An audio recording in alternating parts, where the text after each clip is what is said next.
The blood-red sun cast long shadows across the dusty plains of Wyoming Territory as Isaac Turner stood motionless before two freshly dug graves, his weathered hands gripping the handle of a shovel so tightly his knuckles had turned white. The year was 1874, and in the span of a single week, he had lost everything that ever mattered to him. Isaac wiped the sweat from his brow, his eyes burning not just from the dust but from tears he refused to let fall.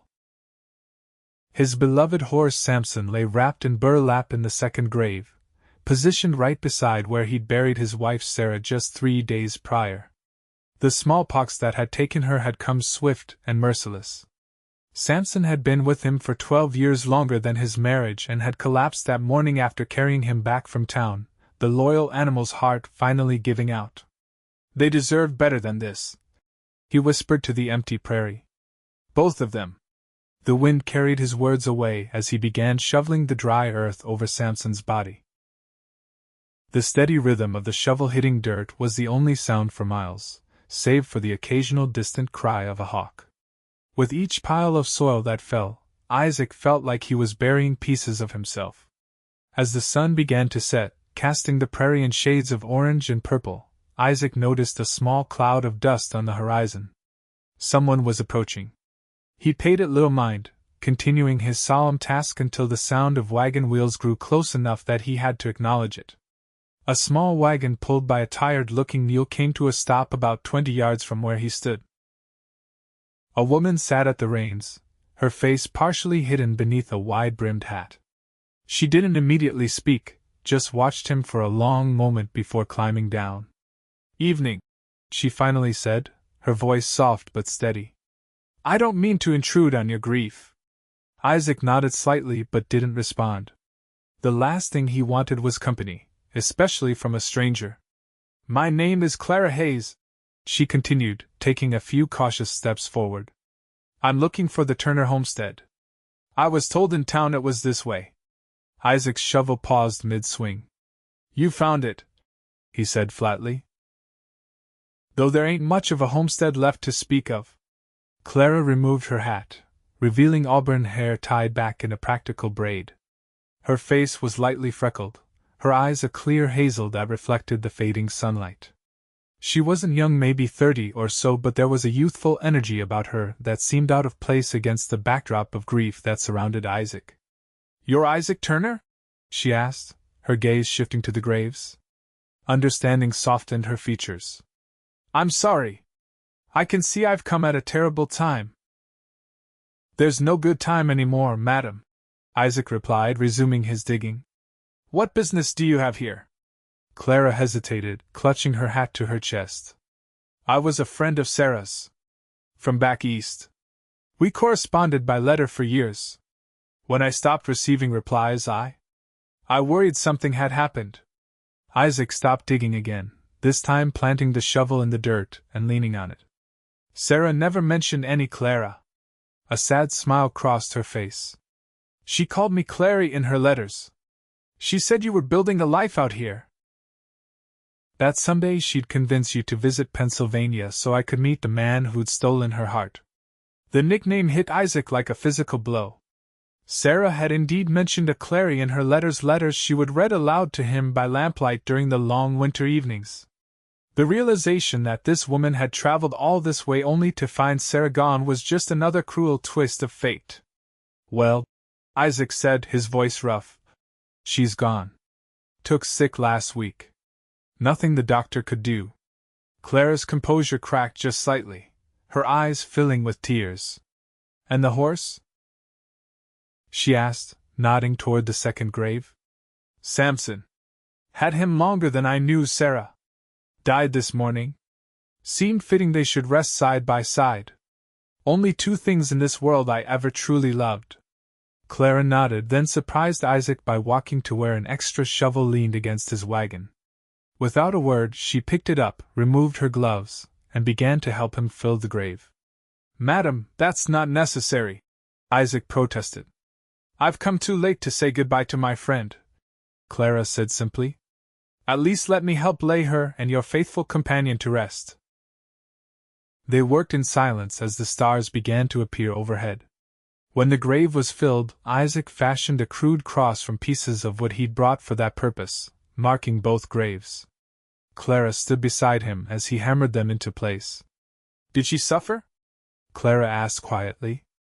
"The doctor gave her laudanum toward the end," Isaac replied. "Said it would ease her pain. She wasn't alone. I was holding her hand when she took her last breath." Clara nodded, then turned away, but not before Isaac saw tears streaming down her face. Something about seeing this stranger cry for both his wife and his horse broke something loose inside him. The grief he'd been holding back came rushing forward, and for the first time since Sarah died, Isaac Turner wept. They stood there together, two strangers united in grief, as night fell completely over the Wyoming prairie. "You can't stay out here alone," Clara finally said. "At least not tonight. It's getting cold." "I've been sleeping in the wagon," Isaac said. "The house still smells of the medicines they used to try to save her." Clara looked toward Isaac's small cabin. "Then we'll air it out. Sarah wouldn't want you sleeping under the stars when you have a perfectly good roof." Her practicality reminded him so much of Sarah that he didn't have the heart to argue. They walked back to the house together, and Clara immediately set about opening windows and preparing a simple meal from the supplies she had in her wagon.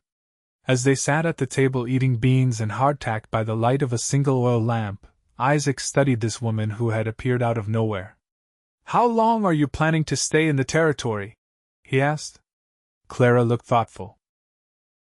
"I hadn't decided. Truth be told, I sold most of what I owned to make this journey. My parents are gone, and I have no siblings. When Sarah's letters stopped coming, I realized she was the only real connection I had left." Isaac absorbed this information slowly. "So you just left everything behind?" "There wasn't much to leave," she said simply. "I taught school in a small town outside of Philadelphia. It was a good life, but a lonely one. Sarah's letters were my window to adventure, to this wild country." She gestured around her. "She wrote about you and this place with such love that I felt I already knew it.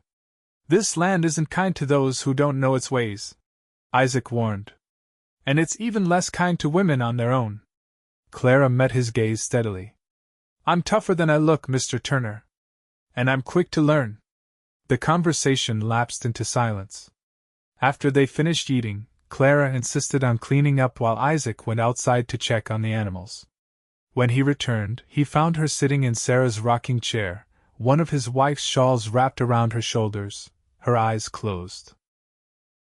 "You can take the bed," Isaac said. "I'll sleep out here." Clara's eyes opened. "I couldn't possibly, please," Isaac interrupted. "Sarah would never forgive me if I let her friend sleep anywhere but the bed." Clara nodded gratefully and retired to the small bedroom. Isaac stretched out on a pallet by the fireplace, listening to the sounds of the prairie night through the open windows. He expected sleep to elude him as it had every night since Sarah fell ill, but exhaustion finally claimed him. He woke to the smell of coffee and the sound of someone moving around the cabin. For a blissful moment, he thought it was Sarah, that the past week had been nothing but a terrible nightmare. Then reality crashed back, and he remembered Clara Hayes. She was standing at the small stove, her hair loose around her shoulders, wearing the same clothes as the day before but somehow looking refreshed. "I hope you don't mind," she said when she noticed him stirring. "I found the coffee and thought we could both use some." Isaac sat up, running a hand through his tangled hair. "Thank you," he said, accepting the cup she offered. The coffee was strong and hot, just the way he liked it. "I've been thinking," Clara said, sitting down across from him. "I need a place to stay while I figure out my next steps. And you look like you could use an extra pair of hands around here." Isaac frowned. "I'm not looking for charity, Miss Hayes. And I'm not offering any," she replied firmly. "I'm suggesting a practical arrangement. I need shelter and time to decide what to do next. You need help with this place. I can cook, clean, tend a garden. I may not know much about ranching, but I'm willing to learn." "And what would you want in return?" "A place to stay. Food to eat. And perhaps, she hesitated, perhaps a small wage when you can afford it, so I can save for whatever comes next. Isaac considered her offer. The truth was, he hadn't thought much about what he would do now that Sarah was gone. The small ranch had been their dream together. Without her, it seemed pointless to continue. But he had nowhere else to go, and the thought of facing each day alone in this empty house was unbearable. 1 month, he finally said. We'll try it for 1 month. If it's not working out, we part ways, no hard feelings. Clara nodded, a small smile lifting the corners of her mouth. 1 month. That afternoon, Isaac took Clara around the property, showing her the small barn where he kept his 2 milk cows, the chicken coop, and the vegetable garden that Sarah had tended with such care. Clara listened attentively, asking questions and making mental notes. Sarah wrote about this garden. She said, kneeling to examine a tomato plant. She said the soil here was stubborn but that persistence won out in the end. That sounds like her, Isaac said softly. She never gave up on anything she set her mind to. Clara looked up at him, shielding her eyes from the sun. Including you? Isaac was taken aback by the direct question. What do you mean? In her letters, she mentioned you were reluctant to settle down. That you preferred the life of a wandering cowhand. She said it took her 3 proposals before you finally said yes. Despite himself, Isaac felt a smile tug at his mouth. 4, actually. I was a fool who didn't know a good thing when I saw it. Clara stood up, brushing dirt from her skirt. She knew you'd come around eventually. She said you had a restless spirit but a good heart. The days began to pass with a routine that gave Isaac an anchor in the storm of his grief. Clara proved to be as capable as she had claimed, quickly learning the rhythms of ranch life. She revived Sarah's garden, cooked meals that reminded him of his wife's cooking without trying to replicate them exactly, and kept the cabin tidy and welcoming. In the evenings, they would sit on the porch, watching the sunset. Sometimes they talked, Clara sharing stories from her teaching days or recounting parts of Sarah's letters. Other times they sat in comfortable silence, each lost in their own thoughts. A week turned into 2. Isaac found himself watching Clara when she wasn't looking, noticing the graceful way she moved, the determined set of her jaw when she tackled a difficult task. He tried to push away these observations, feeling guilty for noticing another woman when Sarah had been gone such a short time. The first real test of their arrangement came when a summer storm blew in with little warning. The sky turned an ominous green, and the wind began to howl across the prairie. We need to secure everything, Isaac shouted over the rising gale. These storms can tear a roof right off if you're not careful. Together they raced to bring the animals into the barn, gather any tools or items that might blow away, and secure the shutters on the cabin windows. They were soaked through by the time they made it back inside, just as the first hailstones began to pound against the roof. Clara stood in the middle of the room, water dripping from her clothes, shivering slightly. Isaac quickly built up the fire and handed her a blanket. Here, he said. You need to get dry before you catch your death. The phrase made them both freeze, the specter of Sarah's illness hanging between them. I'm sorry, Isaac said. I didn't mean I know, Clara assured him. It's just an expression. The storm raged outside, lightning illuminating the cabin in brief, brilliant flashes. When a particularly loud crack of thunder sounded directly overhead, Clara jumped, instinctively moving closer to Isaac. I've never seen a storm like this, she admitted. Back east, they're usually not so wild, Isaac supplied. Everything out here is bigger, louder, more intense. The land doesn't do anything by half measures.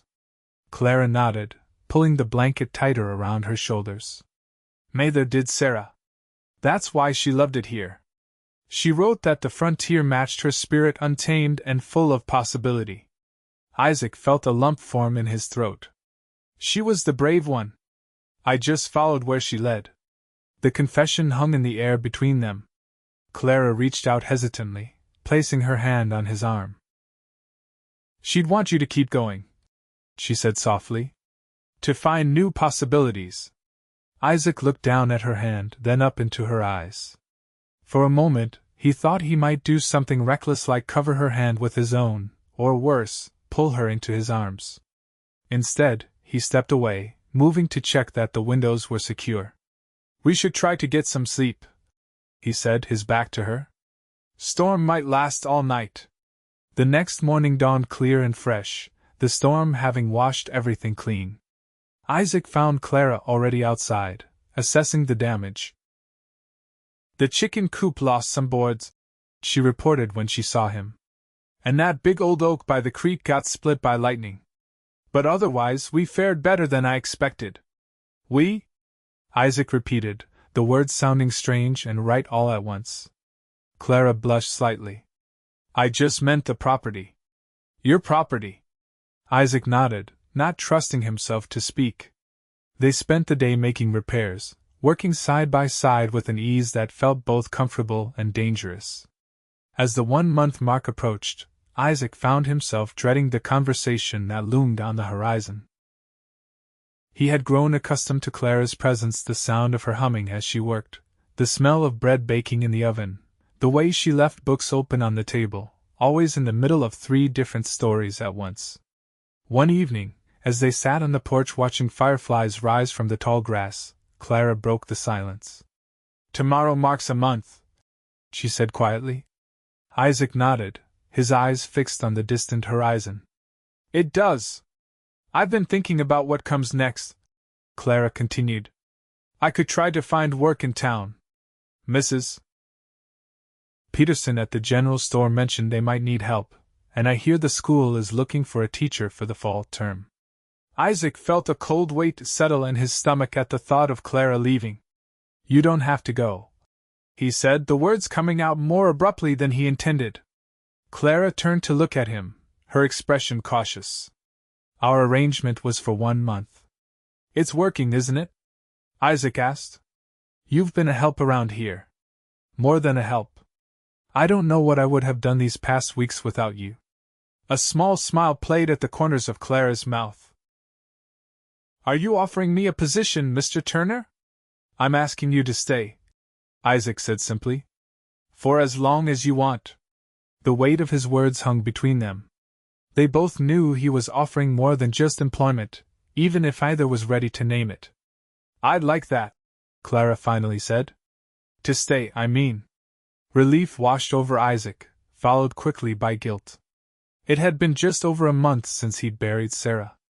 Was it wrong to feel this way about another woman so soon?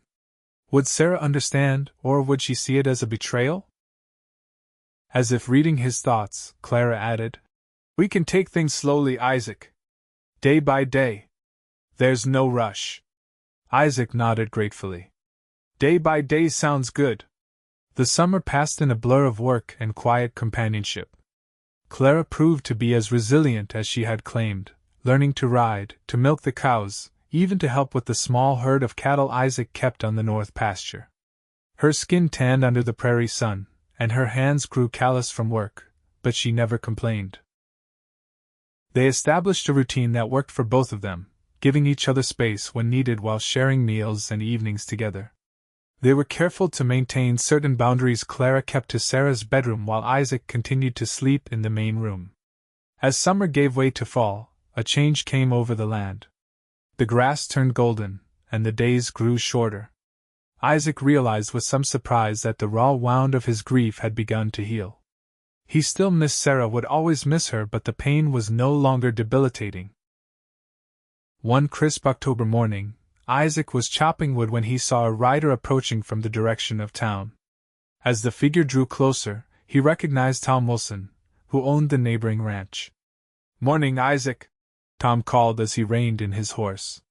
His eyes flicked to where Clara was hanging laundry, then back to Isaac with undisguised curiosity.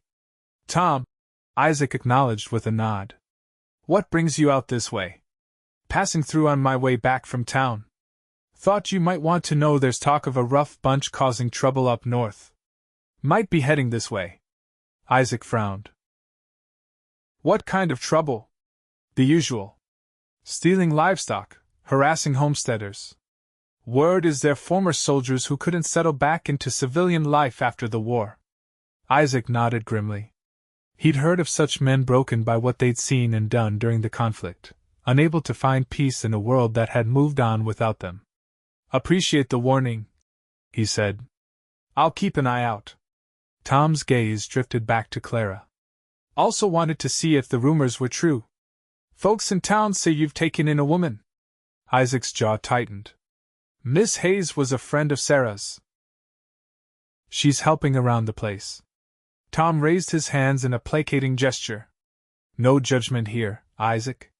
Just curious. It's not often we see a new face in these parts, especially one as pretty as hers. Clara had noticed their visitor by now and was walking toward them, wiping her hands on her apron. Clara Hayes, she said, extending her hand to Tom. And you are? Tom Wilson, madam, he replied, tipping his hat. On the spread to the east. Just stopping by to pass on some news to Isaac here. Clara looked between the two men, sensing the tension. Would you care for some coffee, Mr. Wilson? I just made a fresh pot. Tom glanced at Isaac, who gave a short nod. That's mighty kind of you, Miss Hayes. I wouldn't say no. Over coffee, Tom elaborated on the rumors about the band of troublemakers. Sheriff says they hit the Johnson place 2 nights ago. Took 3 horses and all their stored provisions for winter. Clara's eyes widened in alarm. Were the Johnsons hurt? Mr. Johnson got a nasty blow to the head when he tried to stop them, but he'll live. Mrs. Johnson and the children were unharmed. Isaac stared into his coffee cup, his mind racing. The ranch was isolated, a good hour's ride from the nearest neighbor. If these men decided to target them, there would be little help available. Maybe you ought to consider heading into town for a spell, Tom suggested, looking at Clara. At least until the sheriff rounds these fellas up. Before Clara could respond, Isaac cut in. Clara stays here. We'll manage. After Tom left, Clara found Isaac checking his rifle on the porch. You're worried, she observed. Just being cautious, Isaac replied, though they both knew it was more than that. That night, Isaac barely slept, listening for any unusual sounds.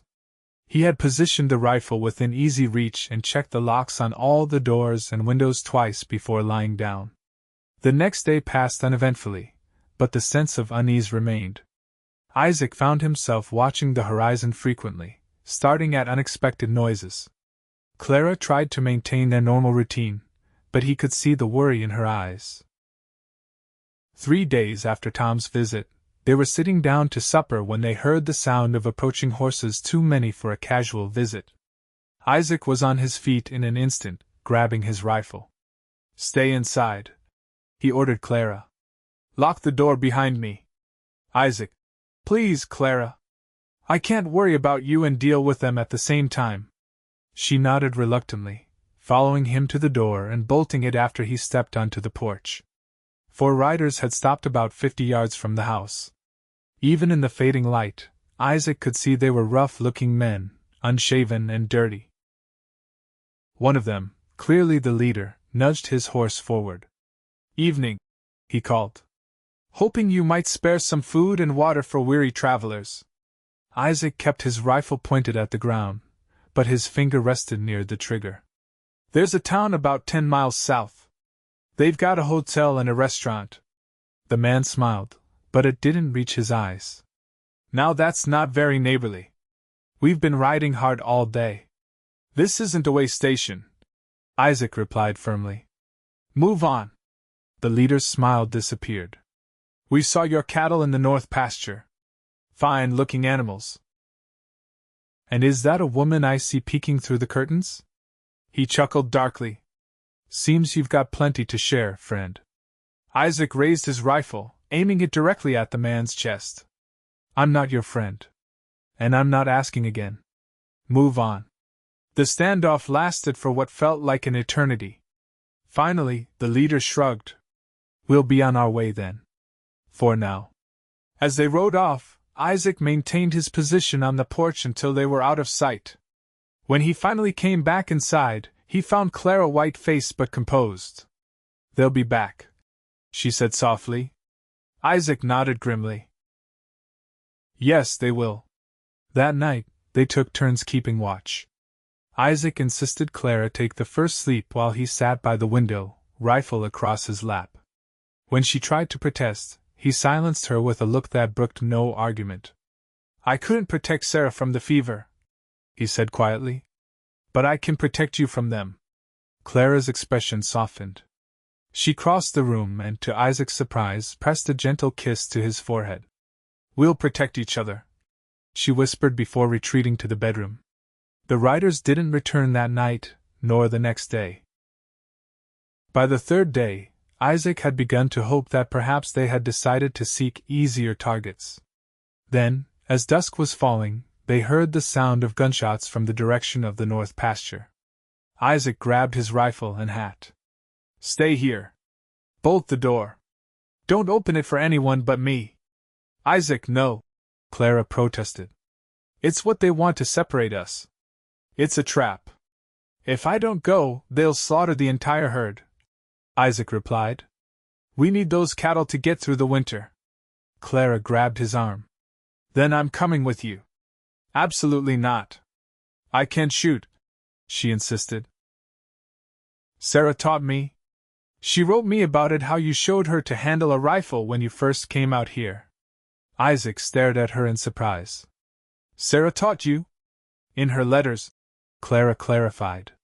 She described it so well I could almost feel the weight of the rifle in my hands. And my father taught me the basics before he passed. I'm not helpless, Isaac. After a moment of internal struggle, Isaac nodded. He retrieved the second rifle, the one that had been Sarah's, and handed it to Clara. Stay close, he instructed. And if I tell you to run, you run. No arguments. They took Isaac's horse, with Clara riding behind him, her arms wrapped tightly around his waist. As they approached the north pasture, they could see flames in the distance. The raiders had set fire to the grass. They're trying to stampede the cattle, Isaac said, urging the horse faster. If we can get ahead of the herd, we might be able to turn them before they scatter completely. They rode hard, the wind in their faces, the smell of smoke growing stronger. Just as they crested a small rise overlooking the pasture, gunshots rang out. Isaac felt Clara jerk against his back and then slip sideways off the horse. Clara! He shouted, reining in sharply and jumping down beside her. In the dim light, he could see a dark stain spreading across her left shoulder. I'm all right, she gasped, though her face was contorted in pain. It's just my shoulder. Isaac quickly tore a strip from his shirt and bound the wound as best he could. We need to get you back to the cabin. The cattle. Forget the cattle, Isaac said firmly. They're not worth your life. As he helped her back onto the horse, more shots rang out. Isaac returned fire, aiming in the direction the shots had come from. There was a cry of pain, suggesting he had hit one of the attackers. They rode back to the cabin as quickly as they dared, Clara leaning heavily against Isaac's back. By the time they reached the house, she was barely conscious, her blood soaking through the makeshift bandage.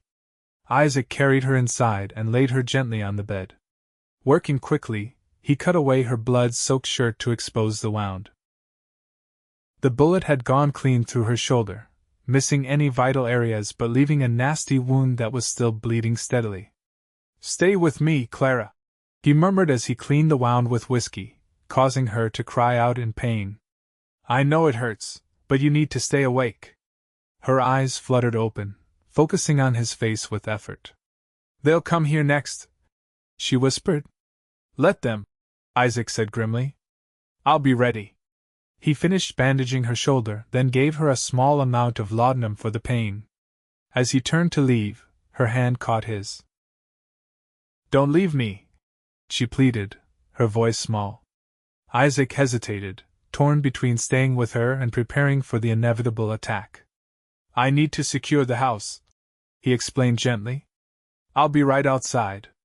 Clara nodded, her eyes already growing heavy from the laudanum. Isaac, she murmured as he reached the door. I love you. I needed you to know. In case. Isaac froze, his heart hammering in his chest. He walked back to the bed and knelt beside her, taking her hand in his. "Nothing's going to happen to you," he promised. "And when this is over, we'll talk about that. About us."